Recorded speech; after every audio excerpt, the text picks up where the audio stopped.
Bismillahirrahmanirrahim. Assalamualaikum warahmatullahi wabarakatuh.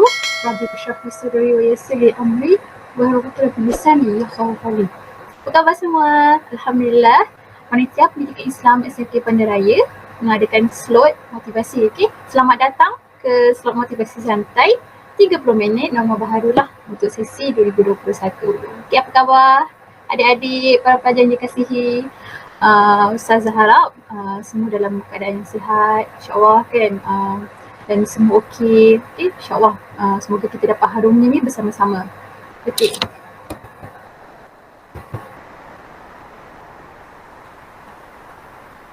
Okey, sebelum ni para pelajar semua dah tahulah kan kita akan adakan satu motivasi santai, okey, selama 30 minit. Okey. So semua pelajar dijemput hadir, okey, terutama yang Ustazah nak bagi peningkatan adalah daripada pelajar SPM lah 2021 insya-Allah. Okey, Ustazah nak promote yang mana motivasi santai ini akan bermula mulai hari ini 20 Ogos. Okey, pada jam 4 hingga 4:30 petang. Okey, insya-Allah setiap hari Rabu dan Jumaat. Dan kita akan ada turut serta tetamu jemputan istimewa. Okey, insya-Allah.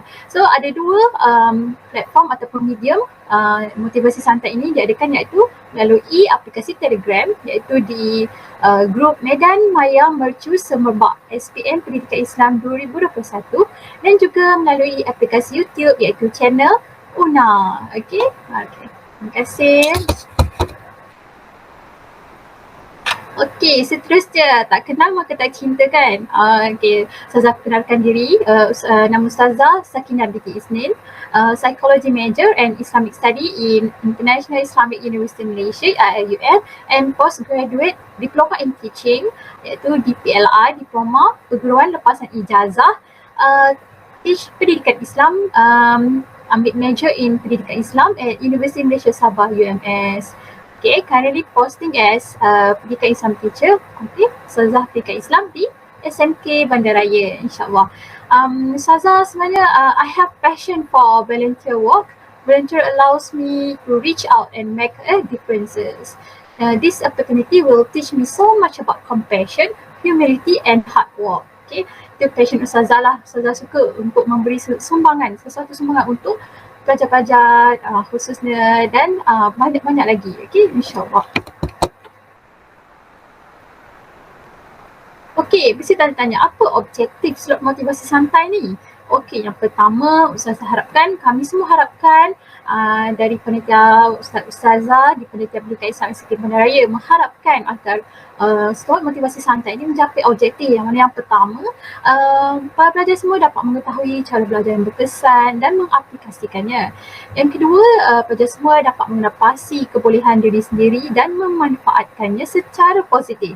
Dan yang ketiga, pelajar dapat mengetahui tentang sikap positif dan negatif yang ada dalam diri pelajar. Dan seterusnya, pelajar dapat mengetahui minat kerjaya berdasarkan inspirasi daripada penceramah jemputan kita. Okey, insya-Allah kita cuba capai apa yang dapat.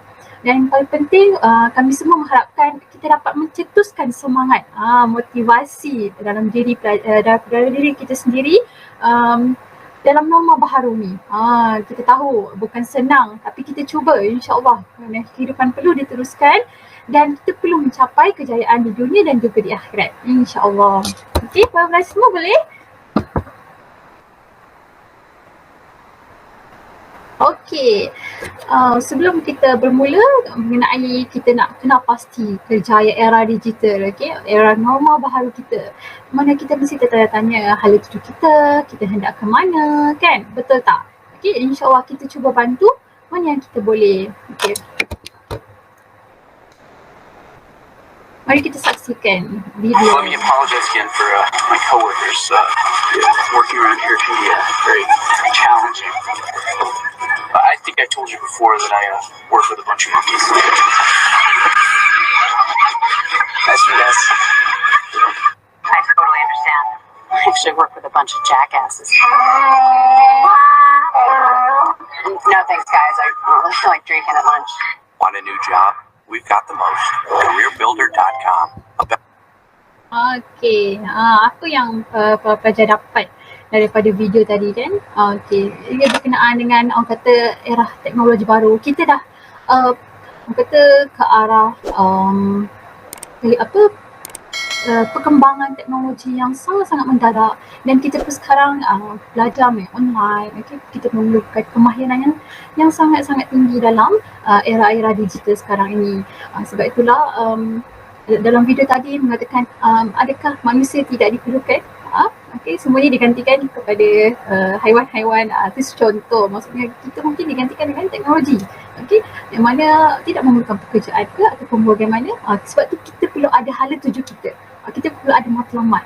Kita tidak boleh ke belakang. Kita perlu menghadapi segala cabaran yang mendatang, insyaAllah. So where will you be in 5 years? Kita perlu tanya. Tak boleh macam ditampuk lama, kan? Kita perlu memikirkan masa depan kita. Apa yang aku akan jadi pada 5 tahun akan datang. Okay? Terutama pelajar tingkatan 5. Mana selepas ini aku tidak mengambil jurusan apa. Adakah aku ini kerja ataupun apa kesan atau sekiranya aku kerja, bagaimana dengan masa depan aku, kerjaya aku dan sebagainya. Okey, sedikit panduan dalam memilih kerjaya. Okey, yang pertama kita kena tahu, kena pasti tahap kewangan kita dan jangka masa pekerjaan tersebut. Dan yang kedua, kita kena tahu minat kita dan kena pasti kelebihan dan kekurangan kita. Dan seterusnya, kita kena tahu gaji pekerjaan, pasaran kerja dan pembadan pekerjaan tersebut. Okey. Okey, tips untuk berjaya. Yang pertama, okey, kita kena bina personality diri, terutama dalam aspek yang pertama, tanggungjawab. Yang kedua, budi bahasa. Yang ketiga, berdikari. Yang keempat, kepimpinan. Yang kelima, komunikasi. Yang keenam, kekemasan diri. Dan yang ketujuh, ketepatan masa.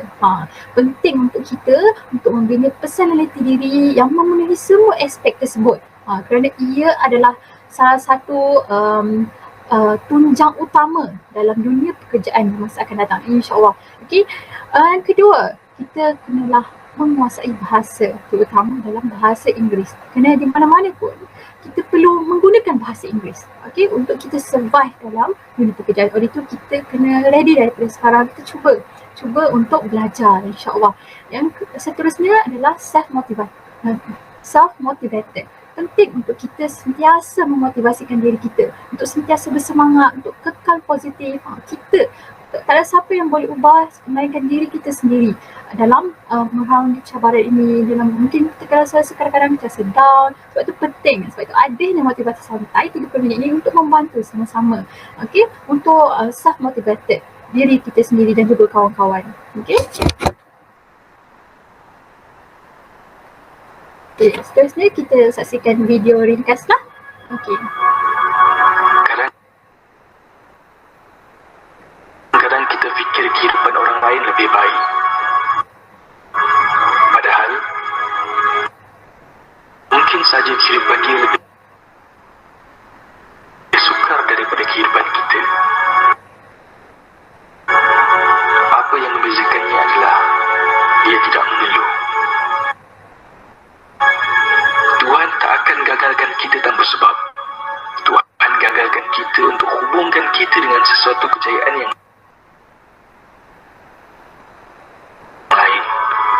Sesuatu yang lebih baik dari apa yang kita impikan. Bermimpilah setinggi mungkin. Lalu berusahalah dalam diam tanpa perlu bercerita tentang kerja keras kita kepada orang lain. Abaikan segala drama yang ada di sekeliling hidup kita. Biar suatu hari nanti kejayaan itu yang akan membuktikan siapakah kita di suatu hari nanti.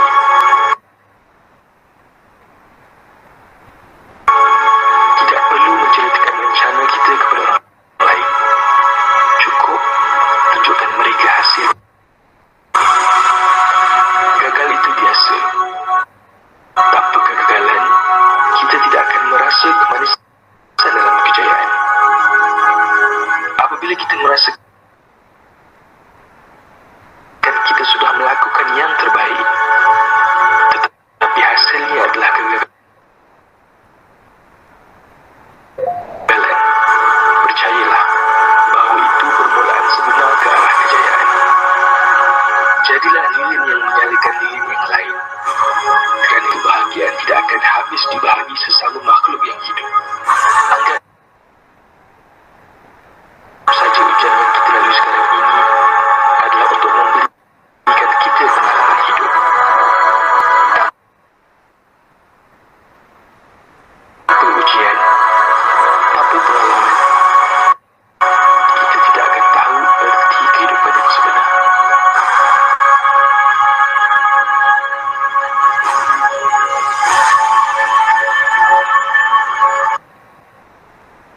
Okey, maaf atas masalah teknikal sekilas video tu, tapi dapatlah juga kan sampai apa yang nak disampaikan dalam video tersebut.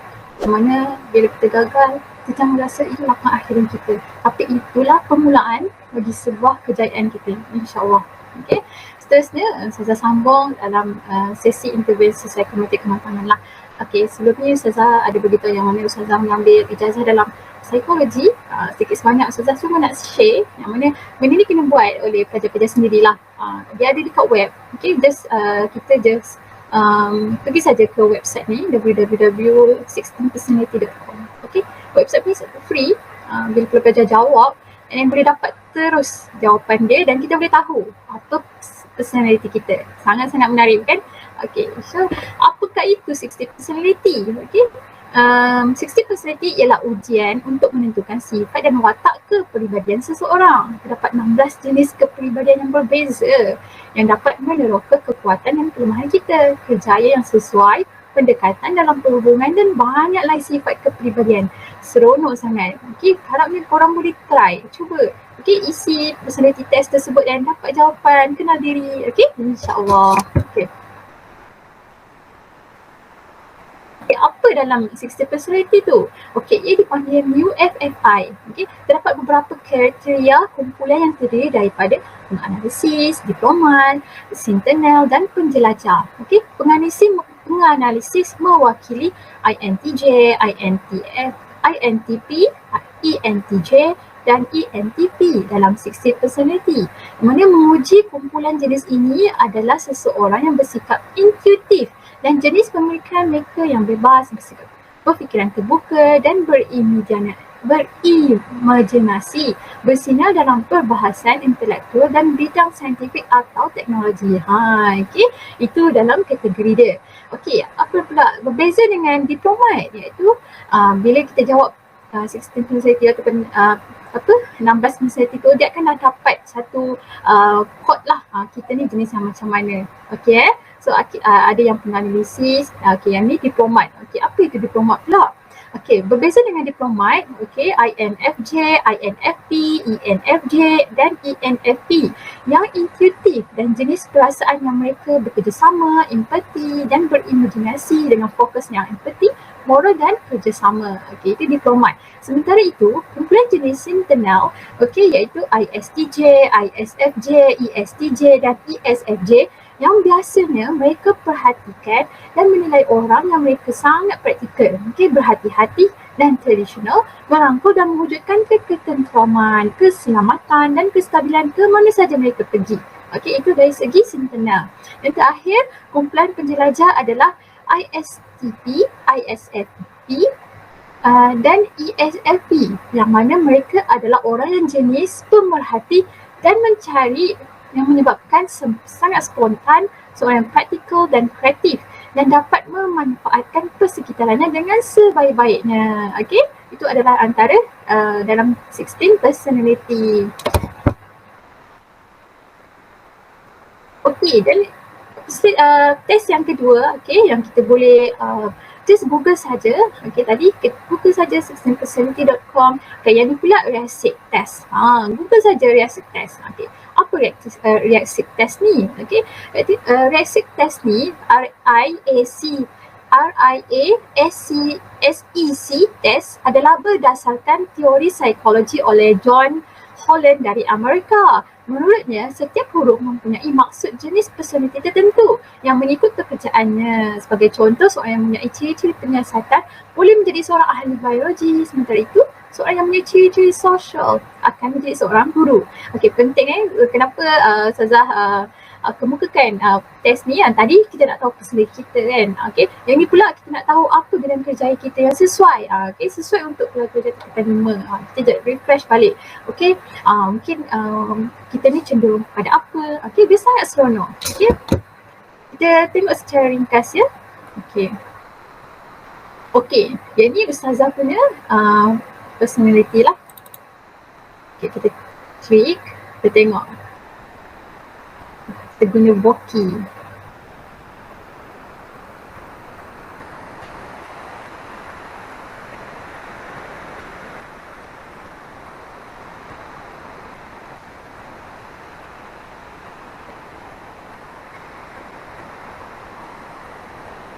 Okey, Boki ni tak ni. Okey, tak apa. Kita teruskan saja. Okey.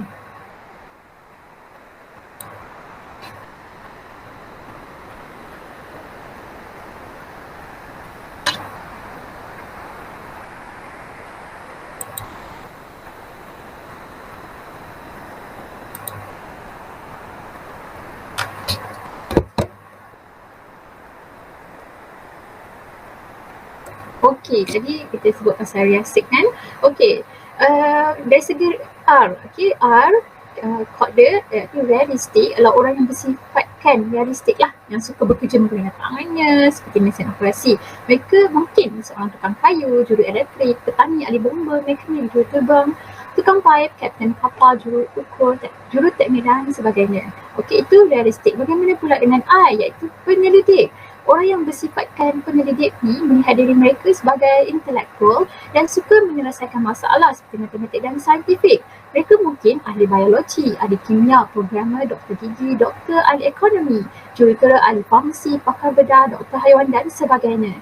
Okey, dan seterusnya jenis kod A iaitu artistik. Orang yang bersifatkan artistik ni tertarik kepada kreativiti dan kesenian, misalnya muzik, menari, lukisan, kesusasteraan. Mereka mungkin arkitek, penulis, chef, pereka fashion, pereka grafik, wartawan, pemuzik, juru gambar, penyair, pegawai perhubungan awam dan lain-lain. Okey, seterusnya.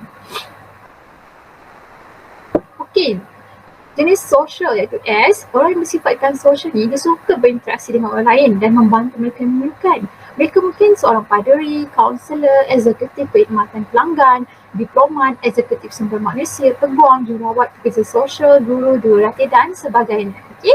Alright. Dan seterusnya, seorang yang jenis E iaitu keusahawanan. Orang yang bersifatkan keusahawanan adalah orang yang mempunyai pemikiran perniagaan dan menikmati pengaruh orang lain.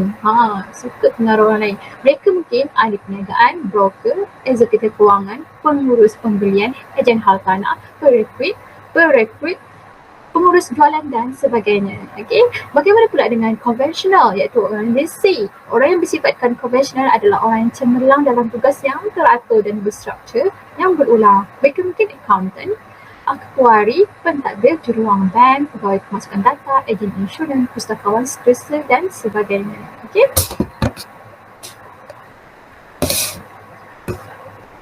Okey, itu adalah salah satu jugalah kita boleh tahu. Yang ketiga iaitu test yang ketiga iaitu Big Five Personality Trait Model, ataupun kepribadian 5 besar. Kita Google saja Big Five Personality Trait Model, ada test yang percuma kat situ, dan apabila kita jawab test kita dapat tahu teori kepribadian kita. Iaitu yang dipanggil Big Five Personality. Yang dikemukakan oleh seorang psikologi terkenal iaitu Lewis Goldberg dan terdiri daripada 5 dimensi iaitu openness, consciousness, extraversion, agreeableness dan neuroticism. Okey, secara ringkas kita nak tahu dari segi keterbukaan, openness, untuk pengalaman, dia nak openness dari segi experience lah, pengalaman.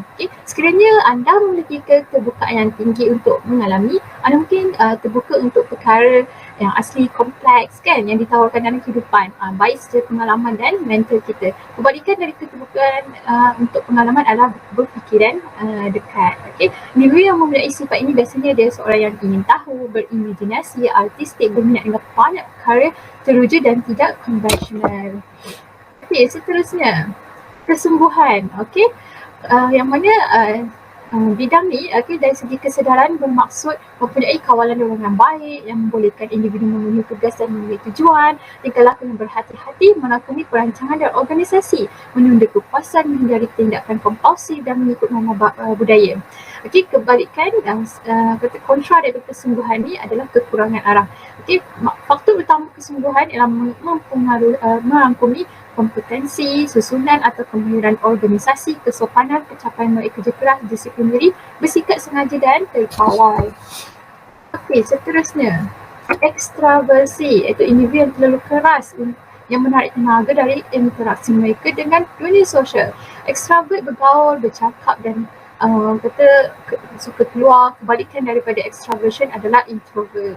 Okey, extrovert selalunya dia semua sungguh-sungguh, tegas, aktif, mencari kegembiraan, bersikap positif dan hangat serta suka berkeluar.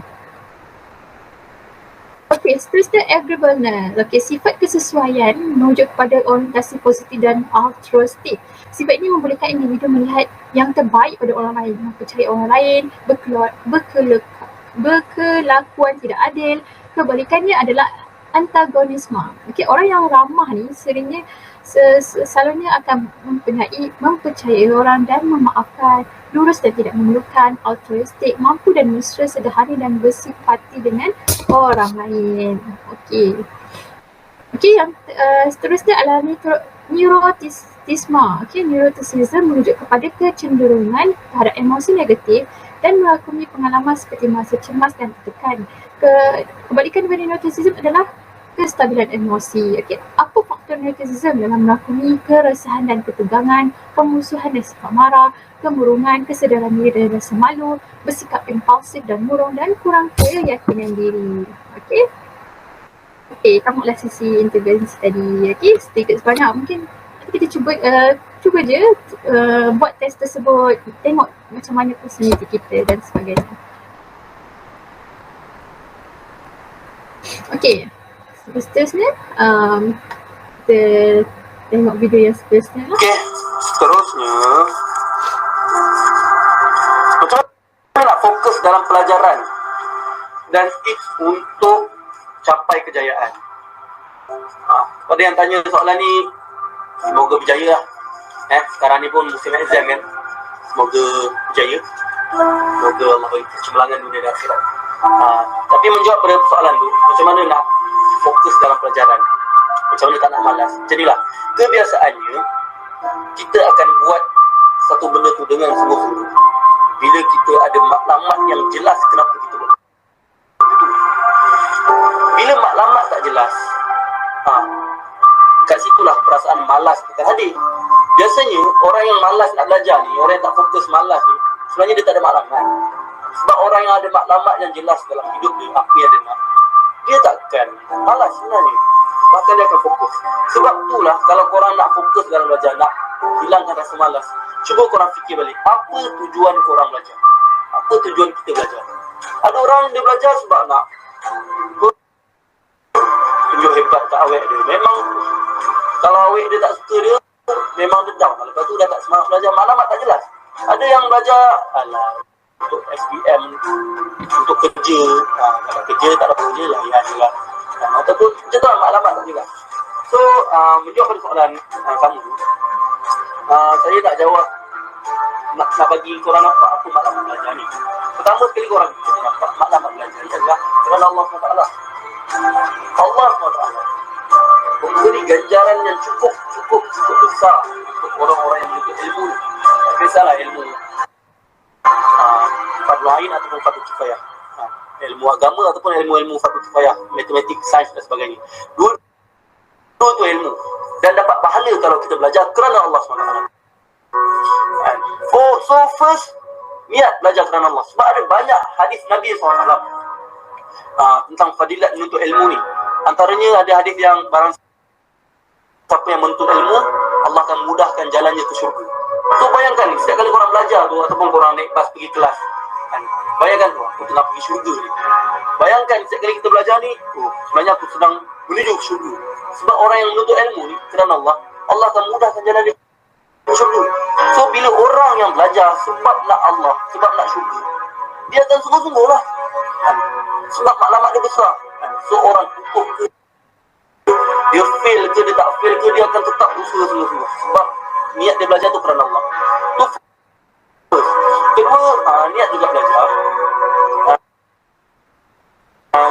kerana nak bagi manfaat pada orang Islam dengan ilmu-ilmu kita. So kita contoh, kita belajar agama untuk bimbing manusia ke arah kebenaran. Kita belajar doktor untuk nak serve masyarakat balik dengan orang yang sakit dan sebagainya. Kita belajar engineer, arkitek, benda-benda rumah, apa-apalah. So kita belajar apa-apa, niatkan, ya Allah, aku belajar ni untuk aku nak bagi manfaat pada manusia lain. Sebab Nabi SAW kata, khairun nas anfa'uhum linnas. Baik-baik manusia adalah yang memberi manfaat pada manusia. So, memberi manfaat pada orang lain ni, pahala dia sangat-sangat besar. So, niatkan aku belajar ni untuk aku kuasai ilmu ni supaya bila aku dah besar, aku kerja, aku boleh serve masyarakat, aku boleh bagi manfaat pada orang lain. Niat tu juga. Kedua, niatkan juga untuk kita belajar ni untuk gembirakan mak ayah. Sebab mak ayah kita dah bayar mahal daripada kita awal sampai sekarang, bagi kita duit belanja macam-macam, sanggup berjauhan dengan kita. So mak ayah suka tahu kita berjaya ni. So kita tunjukkan kejayaan kita tu, niat kita, ya Allah, aku nak balas jasa mak ayah aku nak gembirakan mak ayah aku. So gembirakan mak ayah ni pahala dia sangat-sangat besar. So ada banyak lagi lah maklumat belajar ni. Tapi macam itulah, kalau nak berjaya kan, kalau nak fokus dalam belajar, set maklumat. Sebab orang yang tak ada maklumat ni, insya-Allah dia akan malas. Kedua, nak berjaya macam mana? Itu kita nak fokus. Nak berjaya pula macam mana? Nak berjaya kenalah rajin. Kan tak sebelaya, tak nak sebelaya. Ada orang memanglah dia genius, belajar sekejap dah terus pandai. Ada orang dia memang struggle sikit nak belajar. Macam saya bukan nak pandai sangat pun. Banyak kali juga fail. Bio punya fizik fail. Saya banyaklah geografi fail, sains fail, sejarah fail. Time saya form 3 dulu, saya ambil KMA PT3. Saya punya trial ada 5 subjek ke 4 subjek saya fail. Tapi satu hari tu saya realise, sampai bila aku nak jadi macam ni kan? So apa saya buat? Saya set target, saya memang betul-betul jelaskan maklumat saya balik, dan saya usaha sungguh-sungguh lah. Saya dah tahu saya tak pandai. Apa saya buat? Saya belajar lah sungguh-sungguh. Ni ada orang dah tak pandai, lepas tu salahkan mak bapak. Alah, ini keturunan aku semua otak slow lah. Ataupun salahkan cikgu, kutuk cikgu dan sebagainya. Dah tahu tak pandai, belajarlah. Janganlah salahkan orang lain. So saya pun sedar saya tak pandai. So saya pun belajar. Dan saya tahu saya tak pandai dan otak saya slow sikit. So saya kena belajar sungguh-sungguh. Saya pun belajar lah sungguh-sungguh. Apa saya buat? Lebih kurang 4 bulan lah sebelum SPM. Silap saya 4 bulan lebih kurang. Saya belajar daripada lepas Isyak sampai pukul 2 pagi. Lepas tu pukul 2 pagi sampai 3 pagi saya baca Quran dan saya solat hajat, solat tahajud. Hampir tiap hari macam tu. Belajar daripada lepas Isyak sampai pukul 2 pagi. 2 pagi sampai 3 pagi saya baca doa ke Allah tu, baca Quran, solat tahajud. Sebab saya tahu saya tak pandai. So saya tidur pukul 3 pagi setiap hari selama 4 bulan lebih kurang. Sampailah SPM, alhamdulillah, rezeki daripada Allah. Allah bagi saya dapat 9A. So saya dapat 9A tu saya terkejut lah juga. Tak pernah kan dapat benda-benda macam ni. Mak saya bila tahu saya dapat 9A, mak saya pun terkejut. Tak sangka. Cikgu-cikgu pun terkejut juga sebenarnya. So ketika tu barulah saya realise yang selama ni aku bukan tak pandai, aku malas. Sebenarnya semua orang mampu berjaya. Tak kisahlah otak slow tak otak slow, semua orang kalau dia usaha betul-betul, insya-Allah Allah akan bagi. Tetapi kalau kita dah usaha sungguh-sungguh, fail juga ataupun kita tak dapat benda yang kita nak juga, result yang kita nak, jangan risau. Jangan risau. Allah Maha Adil. Allah tak nilai pahala itu berdasarkan hasil, result. Tapi Allah bagi pahala itu berdasarkan usaha. So lagi banyak usaha kita, itulah pahala. Dan lagi banyak pahala kita, itulah kejayaan yang agung. Bukan result. Ada orang result dia tinggi tapi pahala dia kurang, maksiat pun banyak, di sisi Allah dia tak berjaya. Tapi kalau orang tu dia usaha sungguh-sungguh, dapat banyak pahala kat situ walaupun dia tak dapat result yang baik. Tapi kalau niat dia ikhlas dan usaha dia sungguh, dapat pahala. Dan itulah kejayaan di sisi Allah. Macam itulah, jangan sedih sangat pada benda yang tak perlu disedihkan. Teruskan usaha. Kalau result kurang, usaha lagi. Allah nak bagi kita peluang untuk dapat banyak lagi pahala. Kalau result kita okey, alhamdulillah, usaha lagi. Kekalkan ajar orang lain pun Allah nak bagi kita peluang untuk dapat pahala. Wallahu alam, semoga berjaya azan kepada yang bertanya itu.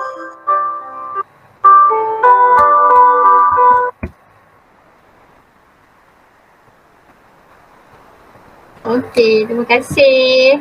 Banyak sangat pengajaran daripada video tadi. Okey, teruskan usaha. Jangan give up. InsyaAllah Allah ada. Allah menilai berdasarkan apa yang usaha kita, bukan hasilnya. Tapi insyaAllah Ustazah doakan semua akan berjaya. Okey. Okey, sebelum kita akhiri kita punya sesi motivasi santai minggu hadapan, pada hari Rabu 25 Ogos pada jam 4 hingga 4:30 petang macam biasa, kita akan ada tetamu jemputan istimewa yang kita bawakan, iaitu Dr. Muhammad Hafizuddin, iaitu pegawai perubatan di bahagian onkologi dan radioterapi, yang akan share dengan kita, yang akan share tentang perkongsian santai, yang bertajuk Kerjaya sebagai Doktor Kanser, risiko tekanan emosi cantik. InsyaAllah kita jumpa lagi di masa akan datang, di minggu hadapan, hari yang sama, masa yang sama. There is no secret to success. It is the result of preparation, hard work and learning from failure. Jumpa lagi. Assalamualaikum.